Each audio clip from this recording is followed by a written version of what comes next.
Well, hey, it's Rob Disner, and today is the 33rd anniversary of the release of Michael Jackson's Dangerous, November 26, 1991. I thought I'd show you some of the credits here and tell you who a few of these people are, including myself. I'm in the credits. And to the right there is a note Michael left me once from MJ. I took one ink pin, he said. He was trying to tell me he took a pen from the studio. Anyway, as we zoom in here, you'll see Michael Jackson, of course. Bruce Swedien, Michael's main recording engineer dating back to, Off the Wall, Thriller for years. Teddy Riley, of course, who ended up with most of the songs inside A of Dangerous. Bill Bottrell, another one of Michael's main engineers, did Black or White, Give In to Me. He said recorded, mixed and mastered with a quantum range recording process. Bruce Swedien liked to make up a name for the work he did. It really didn't mean anything, but he stuck it on, I think, most of the albums. Technical director Brad Sundberg, of course, who does the In the Studio with MJ seminar. Tom Russo, I don't know. He probably worked at Larrabee Studios, where I didn't work. I worked at Record One Studios, but Michael recorded in both of those places.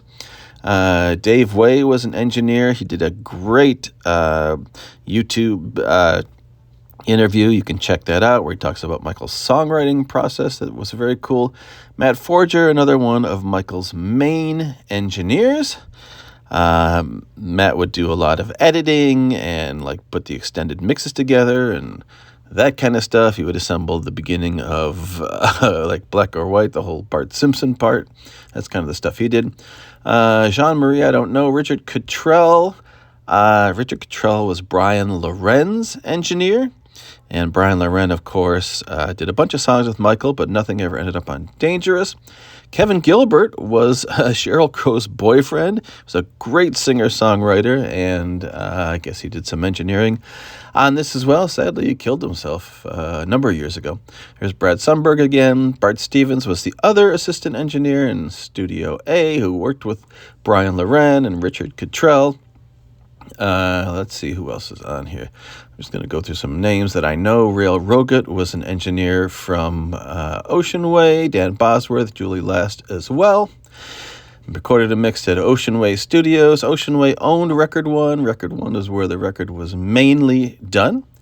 And Larrabee was where they moved when Teddy Riley came in and kind of took over the project for a while. Westlake Studios, that's the place where Michael used to record, where Bad and Thriller were recorded. Goes through a couple other names. Toad Hall is Bill Bottrell's studio in Pasadena. Record Plant, I also worked there too. Mastered by Bernie Grunman, the mastering engineer of the record.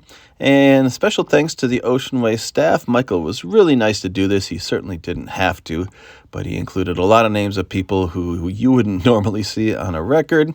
Alan Sides is the owner, or was the owner of Ocean Way Studios and Record One. Clarice Sadian was the studio manager. Mike Wamsgans and Ron Solomon were studio technicians. They fixed the machines when they broke. I don't know who Gary is. Patty Metrolis and Lori Rocks were both receptionists at Record One. Lottie Kierkegaard, and yes, she's related to Soren Kierkegaard. She was a studio runner like I was. Noel was a studio runner, although mainly at Ocean Way. Rob Disner, there I am right there. And Rich Veltrup, we were all studio runners, gophers. We went and got lunch and, answered phones and did, unimportant tasks like that. And then he thanks the people at Larrabee. Again, that's a studio I didn't work at, so I don't really know any of those people. Recorded, mixed, and mastered with Monster Wire. All right, some technical stuff on the bottom we don't need to see here. All right, and so, yeah, there you go. Hopefully you get a little better idea of who these people are in the credits of Dangerous, and happy 33rd anniversary to that record, and many more.